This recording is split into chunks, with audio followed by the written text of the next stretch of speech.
시사본부 KBS 1라디오 들어보면 압니다.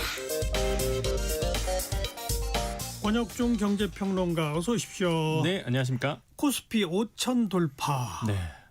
진짜 빨라요? 예, 저도 솔직히 예상 못했거든요. 이거 예상한 사람 없죠. 네. 이렇게 빠를 줄은 몰랐죠. 네, 아우 전 너무 빨라갖고 그러게요. 네, 한편으로 깜짝 놀랐습니다. 그래서 이제 그러면 꺾이느냐 더 올라가느냐 증권가는 어떻게 보고 있습니까? 지금 일단 과열이보다는 이제 구조적 레벨업에 가깝다 이렇게 좀 평가를 하고 있습니다. 그러니까 이게 단순히 많은 시장에서 걱정하는 것처럼 과열은 아니다 이렇게 좀 보고 있는데 물론 뭐 조정은 나올 수 있다 이렇게 보고는 있지만 이게 구조적으로 지금 뭐 확 꺾이거나 이런 장세는 아니다라고 지금 평가를 하고 있어요. 그래서 구조적 레벨업에 가깝다는 평가를 많이 하는데 그 이유가 일단 유동성, 이익, 정책, 이 상박자가 지금 잘 어우러지면서 주가를 이끌고 때문이다라고 보고 있는데요.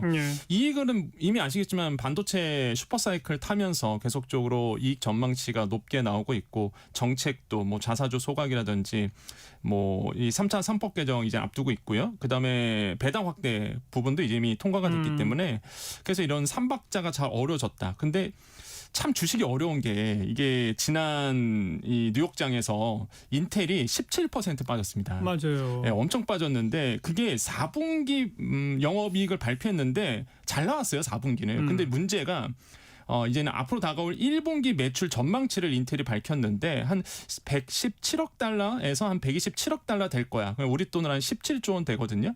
한 요 정도 될 거라고 전망을 했어요. 그런데 시장의 전망치는 125억 달러였거든요. 그러니까 시장이 전망치보다 못하다고 생각하니까 와 이거 이슈 하나로 그냥 주가가 흘러내리더라고요. 그러니까 무슨 얘기냐. 아마 우리나라 월요일장에 좀 영향을 줄 수도 있는데 그러니까 시장의 전망치가 계속적으로 기대치가 높으면 그만큼 못 따라가면 만약에 주가는 또 흔들릴 수 있다라는 거. 왜?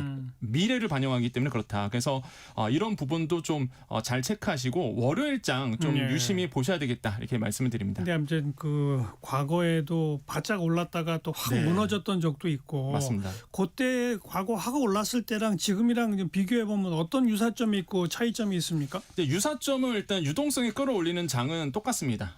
그런데 이제 다른 점을 하나가 있어요. 과거 같은 경우에는 유동성이 끌어올리면 일단 기대치가 굉장히 많이 올라갑니다. 그런 다음에 실적이 뒤따르는 구조로 갔거든요. 근데 만약에 나중에 나오는 실적이 못 따라준다 그러면 장이 확 무너졌었는데 현재의 우리 주가를 이끌고 있는 게 아시겠지만 반도체입니다. 그런데 이제 반도체가 현재는 과거와 다른 게 일단은 뭐 시장의 기대치보다 지금 실적이 오히려 더 앞서가고 있는 모양새가 맞아요. 나오거든요. 예. 너무 잘 나오는 거예요, 실적이. 그래서 이게 과거와 다르기 때문에 이제 많은 분들 또 많은 전문가들이 야 그래서 구조적 레벨업 단계다. 그래서 프리미엄 구간으로도 갈 수 있다라는 그래서 전망이 지금 나오고 있습니다. 네.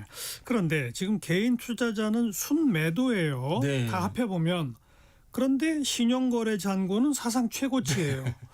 이 신용거래라고는 하는 것은 개인 투자자들이 돈 빌려서 뛰어드는다는 거 아닙니까? 맞습니다. 근데 순매도인데 신용거래 잔고가 최대치라는 거는 이게 무슨 어떻게 해석해야 되는 거예요? 그러니까 이게 지금 시장에 개인 투자자들만 본다 그러면 두 grup으로 좀 나눠져 있어요. 양분돼 있다? 네, 완전 양분돼 있습니다. 그러니까 한쪽은 일단은 너무 올랐으니까 떨어질 거야. 그래서 이제는 매도세를 개인들이 계속 하시는 분도 있고요. 네. 또 한 그룹은 야, 더 오를 거니까 내가 지금 안 사면 나는 돈을 못 벌 것 같아. 그래서 이제는 말씀 주신 것처럼 신용유자 잔고가 늘어나는 게 그러니까 레버리지를 쓰는 거죠. 밑을 얻어서 이제 투자하시는 분들 이렇게 두 그룹이 좀 양극화가 좀 벌어지고 있는 상태입니다. 그러니까 굉장히 재밌는 장인데 근데 중요한 게 이렇게 계속 벌어질수록 시장의 변동성은 커질 수밖에 없는 그렇죠. 리스크를 안고 있어요. 그래서 저는 이런 부분들이 어느 정도 좀 눈에 보이는 현재의 장이라고 좀 생각을 해보겠고 그렇다고 해서 뭐 주가가 좀 빠진다. 특히 반도체 쪽이 주가가 빠진다고 해서 이게 큰 조정은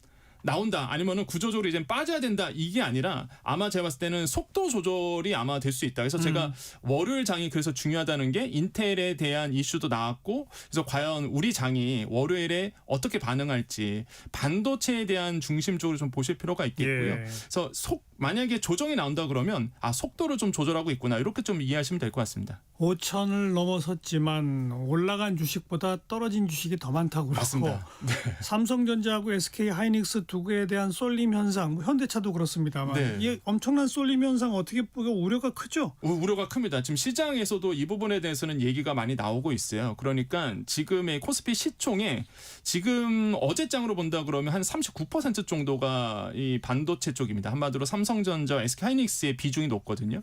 그런데 상승분의 절반이 또 삼성전자, SK 하이닉스에서 나왔어요. 예. 그래서 쏠림 현상이 굉장히 좀 심해지는 부분이 있는데 그런데 이제 또 한편으로 생각하시는 게 이게 쏠림 현상이 이유 있는 쏠림 현상이라는 판단이 많아요. 이 얘기는 아니까. 예, 이익이 계속 나오니까요. 네. 그래서 그래서 쏠림이 나오는 거고 외국인 투자자들이 어디에 투자를 많이 하느냐? 이 반도체 쪽밖에 없습니다. 그러니까 이게 쏠림이 있을 수밖에 없는 거예요. 왜냐하면 계속적으로 영업이 너무 잘 나오다 보니까. 그러게요. 그래서 지금 당분간은 좋은 흐름이 이어질 거라는 게 전망이 많고 제 개인적 판단도 1분기까지는 전 좋지 않을까. 삼성전자, SK하이닉스가. 그래서 네. 한 1분기 실적 보고 나서 또 2분기를 대비하는 것이 나을 것 같다. 이렇게 생각을 알겠습니다. 해봅니다. 반도체는 그렇다 치고 현대차가 이렇게 확 올라가는 이유는 뭐예요? 네, 최근에 이제 조정을 좀 받았지만은 그동안 너무 많이 올랐거든요. 네. 예, 이런 거죠. 로봇을 CES에서 이제 보여줬기 때문이다라고 이제 많이들 판단하시는데 저는 그게 아니라 그러니까 로봇이 싸질 수 있다는 걸 보여줬다. 네, 저는 그렇게 의미를 부여합니다. 이미 로봇은 이미 다 보여줬거든요. 과거에도. 근데 로봇이 이제는 단가가 내려갈 수 있고 또 한 가지 현대차 아틀라스를 써서 기업들이 이게 생산 단가를 낮출 수 있는 길이 이제 열렸구나. 그러니까 단순히 전시용 로봇이 아니라 생산에 직접 투입할 수 있는 로봇을 보여줬다는 거. 이런 점들이 아마 현대차에 대한 기대치가 높아지는 것 같아요.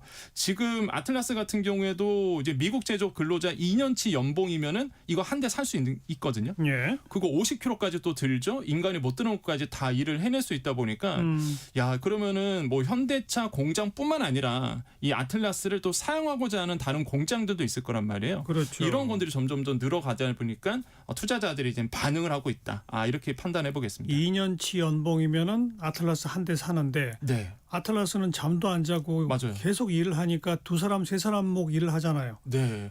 이게 그러면 뭐 투자비 뽑는데 금방 되네요. 예, 그래서 또 놀라운 게 사실 중국산 로봇이나 아니면은 이제는 테슬라의 휴머노이드 같은 경우에는요. 배터리를 스스로 못 갈아 낍니다. 근데 아틀라스는 본인이 이제는 스스로 가서 충전하잖아요. 네, 스스로 가서 배터리 갈아 끼거든요. 충전하거나. 예. 그러니까 이게 자가 충전이 된다는 게 정말 놀라운 것 같아요. 그래서 저는 이런 점들이 이제는 아틀라스의 가장 큰 장점이라고 볼 수 있겠고, 그럼 말씀 주신 것처럼 진짜 뭐 안 자고 일도 가능한 거죠. 그러니까요. 네. 그런데 현대차 노조는 노사 합의 없이는 로봇 한 대도 투입 못한다. 네.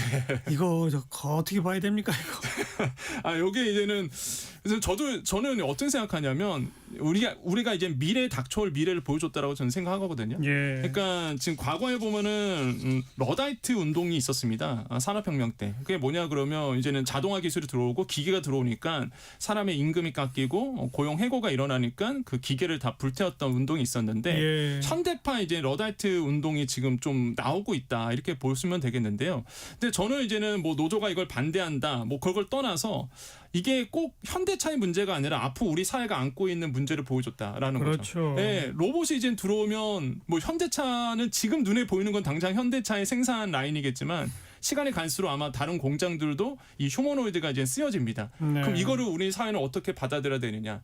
그래서 무조건 기계를 반대한다는 게 아니라 지금의 러다이트 운동이 기계를 통해서 이루어지고 있는 한마디로 임금을 깎고 고용을 파기하는 이 구조에 대해서 지금 많은 분들이 얘기하는 거거든요. 그럼 이거를 우리가 과연 사회가 어떻게 이거를 해결할 수 있을까? 이 직접적인 문제를 지금 던진 것 같아요, 저는. 던졌고요. 네. 해결 못해요.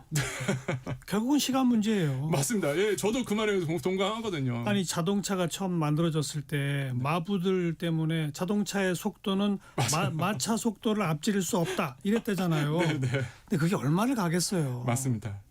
그래서 지금 이제 시장에서는 어차피 돌아오는 이제 현상이고 어차피 돌아올 거예요. 이거를 과연 우리 사회가 어떻게 이제는 현상을 해서 이거를 극복할 수 있는지, 또한 노동자의 그 임금이라든지 고용 구조를 어떻게 지켜낼 수 있는지, 이게 좀 어려운 숙제를 안고 있다 이렇게 생각을 해보거든요. 어려운 숙제입니다만 피할 수 없는 과제죠. 예, 저도 그 말에 공감을 합니다. 권혁중 경제평론가 고맙습니다. 네, 감사합니다.